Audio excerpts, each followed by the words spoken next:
contradict each other. The first one says that we need to explain the information in the Quran. We need to explain its deep knowledge of theology, of philosophy, of law, of religion, of history, of science, and all of these things are manifest and clear in the Quran. Where did this knowledge and information come from? These people say, well, the Prophet Muhammad must have learnt it from someone. But the other is that the Prophet Muhammad was honest and truthful and trustworthy. So on one hand we need, or the people who are trying to attack the Prophet Muhammad and say that he's not a prophet, they need on one hand to say he was a liar, and they need to say that to explain the information in the Quran. On the other hand, they need to say that he was deluded, because that's the only way that they can explain his truthfulness and his sincerity. But of course, somebody can't be a liar and be deluded both at the same time. You can't be a liar and be deluded both at the same time. You can only have one or the other. But they need both in order to completely and properly explain the life of Prophet Muhammad. Let's further explain that. If you are deluded and you think that you are a messenger of God, when someone asks you a question, or when you are confronted with a problem, you don't think, oh, let me run off and ask my source of information, my rabbi or my priest who's teaching me things, because you don't need to, because you think God is going to reveal that to you.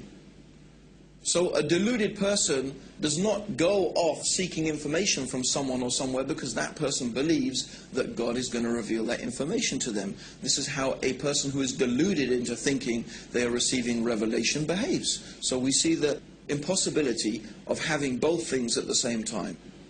Of course, a simple way to reconcile these conflicting opinions is that the information in the Quran concerning theology and philosophy and history and science and so on and so forth is there because this knowledge has come from God. And the sincerity and the truthfulness of the Prophet Muhammad is there because he was exactly what he claimed to be, a messenger of God.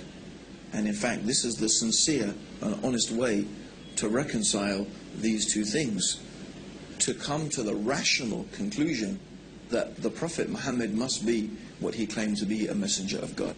Now, I just want to use 3 incidents from the life of the Prophet Muhammad. There are so many that we could use and so many things that we could illustrate our examples with from the life of Prophet Muhammad. In fact, I do encourage everybody to get hold of a good, authentic life history of the Prophet Muhammad, written by a Muslim, and read it for yourself. And I am sure that if you are sincere and you are honest to yourself, that you'll be convinced that this man is a messenger of God. But I want to take only a few examples.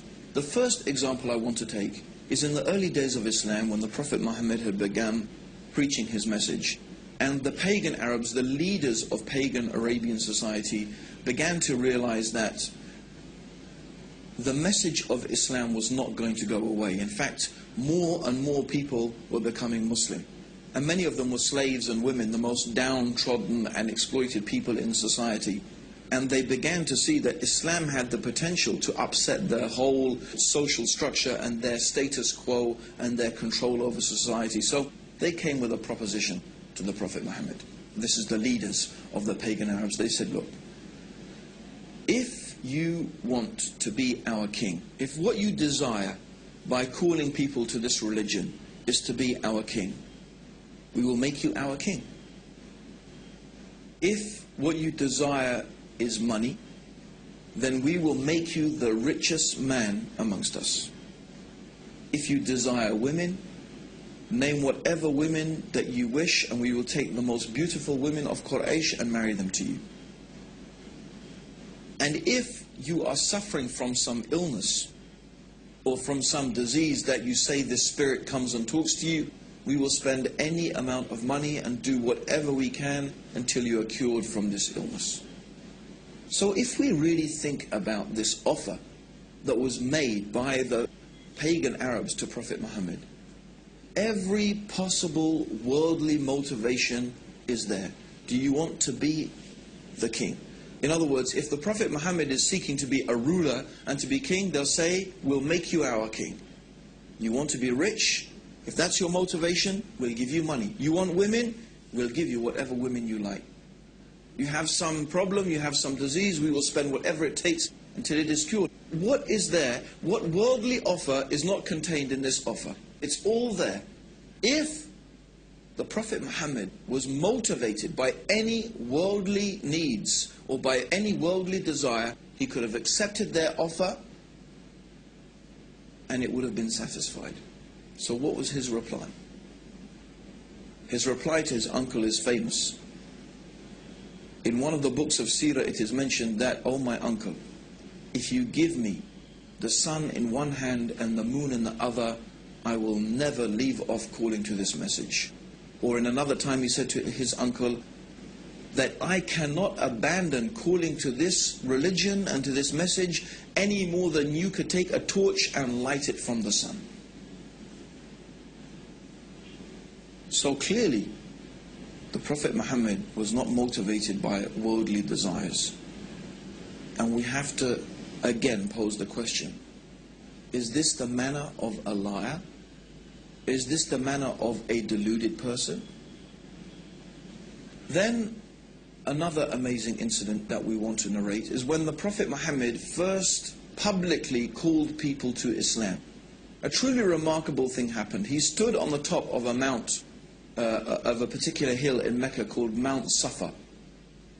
And traditionally, this was a place where if Mecca was being attacked, someone would go and stand on the top of this hill and shout a warning to the people that the city was being attacked. So the Prophet Muhammad went to the top of this mountain and started shouting and calling the people. So the people came, and all of the tribes, everybody came, and if the leader of the tribe did not come, they sent a representative. And so when the people were gathered in front of him, the Prophet Muhammad started calling the various tribes of Mecca by name. Oh, tribe of such and such, oh, tribe of this and that, calling the different tribes. And then he said, I have come to warn you of a terrible punishment from your Lord. I have come to warn you of a terrible punishment from your Lord. When one of the uncles of Prophet Muhammad heard this, his name was Abu Lahab, he started insulting the Prophet. He started cursing the Prophet Muhammad. May your face be rubbed in the dust. Is this what you wasted our time for, Muhammad? For this? You wasted our time for this? We could have been earning money in the marketplace and you wasted our time for this? And this is when some verses of the Quran were revealed. These verses of the Quran are very well there. It's one of the short chapters at the end of the Quran. Tabat yada abi lahabin wa tab. But very briefly, that's not the whole chapter, but what the meaning of this chapter is that this small verse of